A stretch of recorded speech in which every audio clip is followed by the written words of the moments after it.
Paul Hunter was snooker's golden boy. In the early 2000s, he was the sport's brightest star, 3 Masters titles before the age of 26, movie star looks.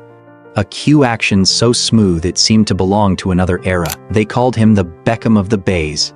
He had the talent, the charm, the swagger. Sponsors chased him. Women adored him. Rivals feared him. Television producers built entire broadcasts around his presence at the table.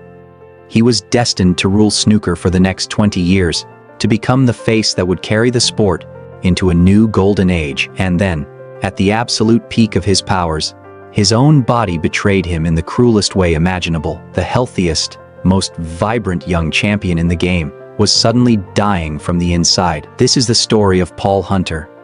How he rose to conquer snooker, how a silent killer stole his future, and how the sport lost its soul on a quiet October morning in 2006. The downfall of the golden boy. Paul Anthony Hunter was born on October 14, 1978, in Leeds, England.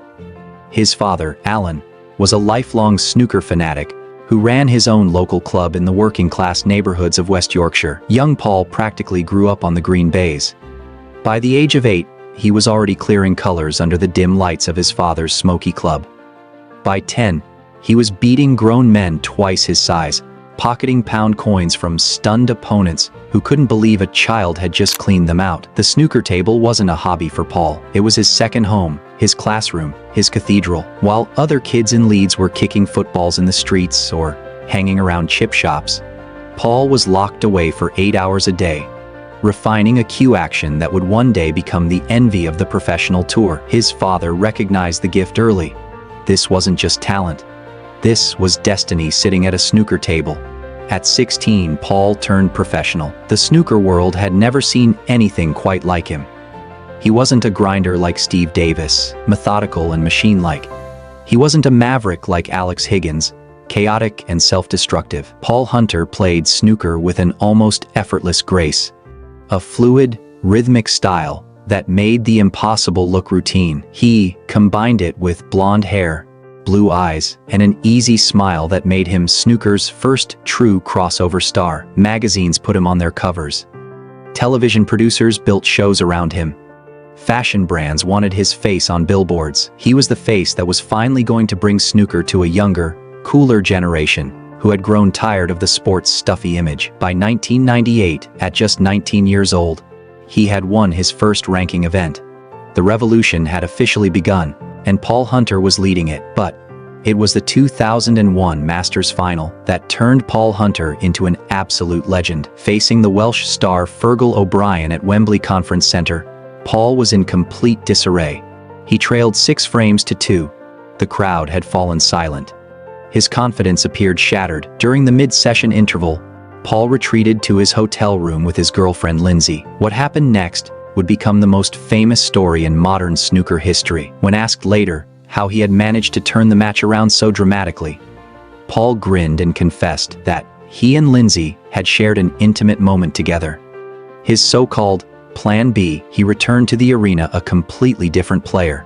Focused, relaxed, deadly. He won 8 of the next 9 frames to lift the trophy 10-9.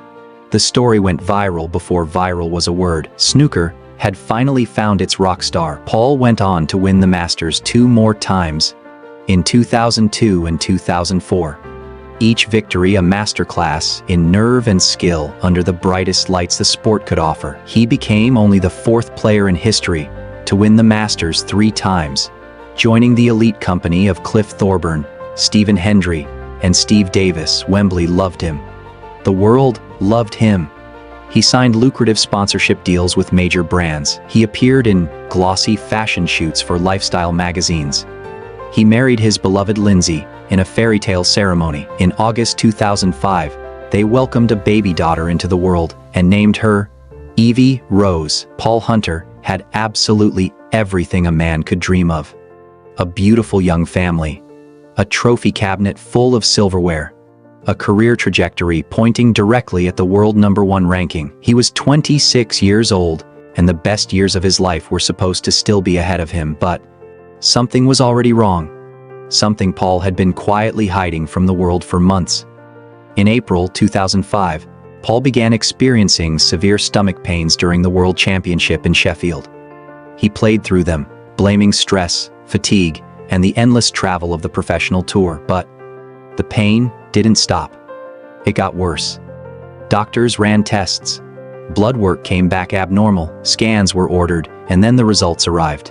They were catastrophic. Paul Hunter, 26 years old, world-class athlete, father of a newborn baby girl, was diagnosed with neuroendocrine tumors, a rare, aggressive, and often fatal form of cancer that had already spread through his body. His world collapsed in a single moment inside a doctor's consulting room in Yorkshire.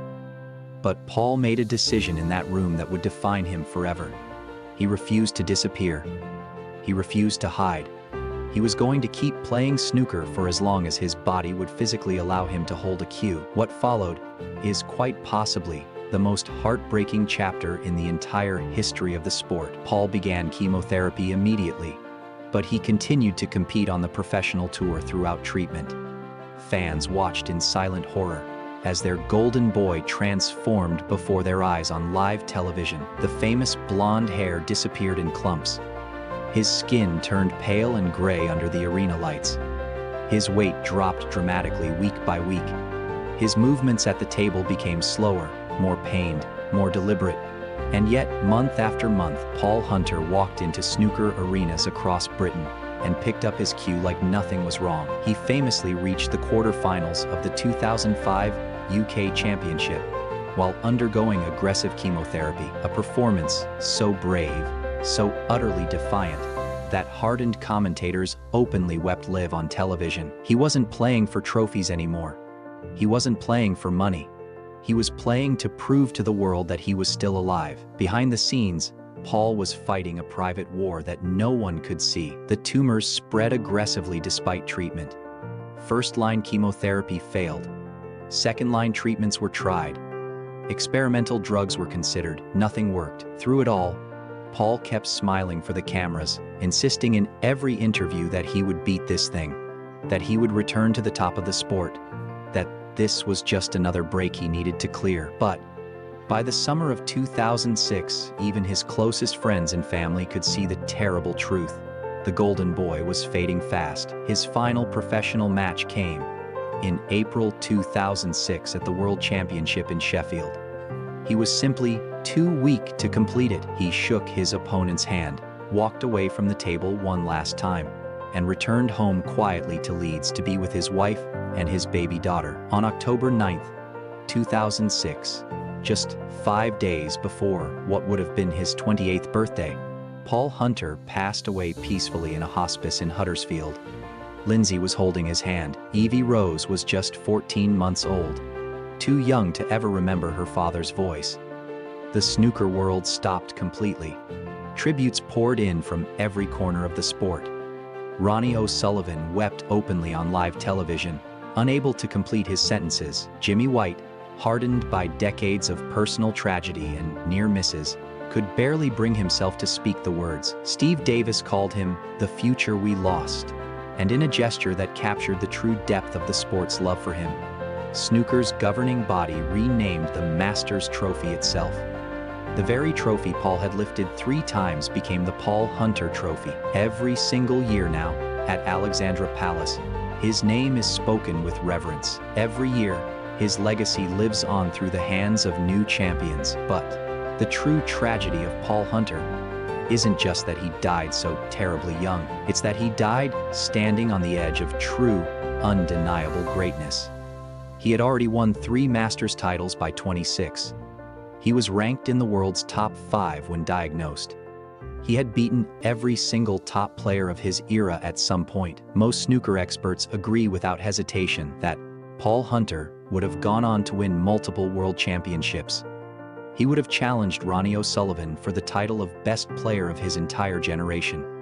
He would have been a global household name for decades to come. Instead, he is a photograph on a wall, a trophy that bears his name, a story that ends far, far too soon. Paul Hunter didn't just leave behind a grieving widow and a fatherless baby daughter. He left behind an entire alternate future, A shadow career full of trophies never won. That snooker we'll never get to see, and that is why we still mourn him today. If this story moved you even slightly, please subscribe to the channel. In our next video, we tell the story of another snooker legend whose life spiraled completely out of control in ways absolutely no one saw coming. The Hurricane is next. Until then, remember Paul.